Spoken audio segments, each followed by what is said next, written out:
সন্ধ্যাকালে দিয়ে আমার পরিবার গলা দড়ি দিতে গেছে আর তাৎক্ষণিক আবার আমার খবর দিছে আমার পরিবার যদি আমার পায়ে ধরছে ধরে কান্তাছে এই আমার সাথে এই ওরা দুজনে এই ঘটনা করছে। তো আমার বাড়ি ভোলা তজুমুদ্দি শ্যামপুকুর ইউনিয়ন ৮ নম্বর ওয়ার্ড। আর আমার সাথে আমার পরিবারের সাথে যে ঘটনাটা হয়েছে এটা বাংলাদেশের মানুষ প্রতিটা মানুষ সবাই দেখতে যায়। কিছু বিএনপির কেন্দ্রীয় নেতারা আমার পাশে কাজ করছে, ছাত্র দলের নেতারাও আমার পাশে ছিল কাজ করতে যায়। এখন আমি দেখতেছি একটা নিরীহ একটা ছেলে নাম সজীব, সে আমার এই বুদ্ধিমতের সাথে ছিল না, গ্যামজামও ছিল না, এমনকি ঘটনাস্থানও সে ছিল না। এখন দেখতেছি হঠাৎ করে তারে দলের বহিষ্কার করা হয়েছে। 28 তারিখে আমার ছোট পরিবার আমার খবর দিয়ে নিছে তজুমুদ্দি কামালপাড়ার নেওয়ার পরে সেখানে কিছু সন্ত্রাসী ভাড়া করে আমার আটক করার পরে আমার সারা রাত মারধর করার পরে আমি মায়ের তো ইচ্ছায় আমার পরিবার বড়টার জন্য নাম্বার দিছি, তারে ফোন দিয়ে বলছে 5 লাখ টাকার কথা রাতের ভিতরে আসার জন্য। তখন বাজে রাতে 2টা। তখন আমার পরিবার বলছে আমি তো এত রাতে আসতে পারবো না, আমি আসলে সকালবেলা আসবো। আসার কথা কয়ে সকালবেলা আমার পরিবার আসার পর আমার পরিবারে বলছে টাকা লয়ে আইছেন সেই সন্ত্রাসীরা। বলছে না আমি টাকা লয়ে আসিনি, এত টাকা আমি হঠাৎ করে এতটুকু সময় ভিতরে কেমনি লাইন করুন। পরে অনেক চাপাচাপির পরে আমার পরিবার বলতেছে আপনি 1 লাখ টাকা দেন, পোলাবেন ঘুম মারছে অগর টাকাটা দিতে হইব।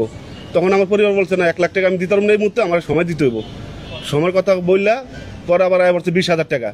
20,000 টাকা কথা বলছে ওরা, 20,000 টাকা কথা বলছে ওরা। ওই বলতেছে আমার পরিবারকে আপনারা টাকাই নেবেন, তাহলে আমার বেড়ার এইভাবে মারছেন কেন? তারপর 20,000 টাকা লেগে আমাকে বাড়িতে একজন লোক পাঠাইছে, আমার পরিবার যারা লয়ে আইছে তারে পাঠানোর পরে আমার চা খাওয়াইতে লয়ে গেছে।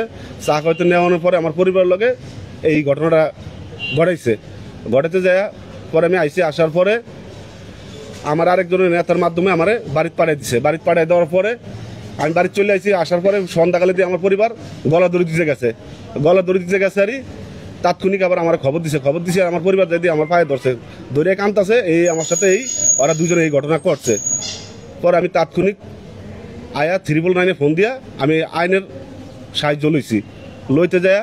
আমি দেখলাম আমার এই ব্যাপারটা ছাত্র দলের নেতারাও আমার ব্যাপারটা দেখছে, বিএনপি কেন্দ্রীয় নেতারাও আমার পাশে ছিল থাকতে যায়।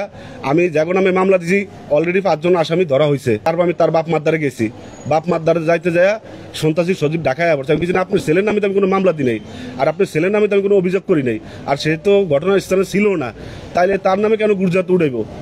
পরে তার বাপ মা আমার ধরনের কান্দারি করতে যায়। আমি কি করলাম তাড়াতাড়ি দ্রুত সজীব কোথায় আছে আমি তাৎক্ষণিক তার দ্বারা আইছি।